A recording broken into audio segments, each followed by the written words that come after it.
Сәлеметсіздер ме? Бүгінгі біздің сабағымыздың тақырыбы Сұлтанмахмұт Торайғыров «Шығамын тірі болсам адам болып өлеңі». Сабақтың мақсаттары: эпикалық поэзиялық шығармалардағы автор бейнесін анықтау, көркем шығармадан орта көлемді үзінділерді мәнерлеп оқу, жатқа айту. «Шығамын тірі болсам адам болып өлеңінің тақырыбы адамдық туралы, яғни автор өлең мазмұнында жақсы болуды, қоғамға пайдалы болуды, білім мен ізденіске құштар болуды насихаттайды. Жанры бізде өлең, поэзияның ішінде өлең жанры. Идеясы білім, ғылымға, өмірге деген құштарлық. Жарық қуған жас ақын надандықты жойғысы келеді. Өзінің білім, ғылымға деген құштарлығын аса әсерлі баяндайды. Бірінші тапсырма. Ақын ойы мен өз ойын ұштастыру екі жақты күнделік әдісі. Берілген өлең жолдарын жақсылап оқимыз, асты сызылған сөздерге назар аударамыз.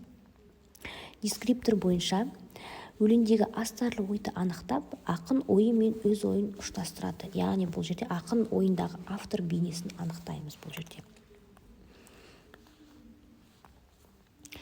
Екі жақты күнделік әдісі. Келесі бізде сөздік жұмысы. Өлеңдегі кейбір сөздердің мағынасын жазып аламыз. Тірі болсам, өлмесем, көрде молада, надандық, білімсіздік, жарық күнде сәуле қуған, білім іздеген, серт, уәде, ант, адам боламын, білімді боламын деген мағынада. Келесі тапсырма. Өлеңнің берілген шумағын оқып, түйінді ойды анықтаңыз, өз пайымыңызды жазыңыз. Бұл сөзім асып айтқан асылық емес, ойында оты барлар асылық емес. Тебем деп тірі болсам, надандықты серт етіп өз-өзіме еткен егес. Дескриптор үзіндідегі ойды анықтайды, лирикалық қаһарманды табады, берілген үзінді бөлігіне негіздеме жасайды. Яғни бұл жерде автор бейнесін анықтаймыз. Автор бейнесін анықтағанда бұл шығармада осы берілген үзіндіде негізгі ой, автор не айтқысы келді, шығармадағы айтылған шығарма бойынша түсінгенімізді жазамыз. Өлеңдегі автордың ішкі сырына назар аударыңыздар. Ақынның мақсаты мен арманын талдап, дәптерге жазыңыздар. Бұл автордың ішкі сырына назар аударады, ақынның мақсаты мен арманын талдайды, автор бейнесін анықтайды. Рефлексиялық эссе.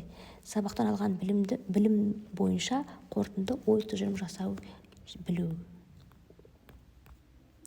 Рефлексиялық эссеге. Бүгін мен сабақты түсіндім, білдім, ақиқатына жеттім. Мен туралы армандаймын, мен сабақта осындай мақалмен ойымды аяқтаймын деген сияқты көп нүктенің орнына тиісті сөздерді қойып жазамыз. Білім гауһар, бағасы жоқ, надандық кесел, дауасы жоқ деген мақалдағы ойды өз ойынмен жалғастыр.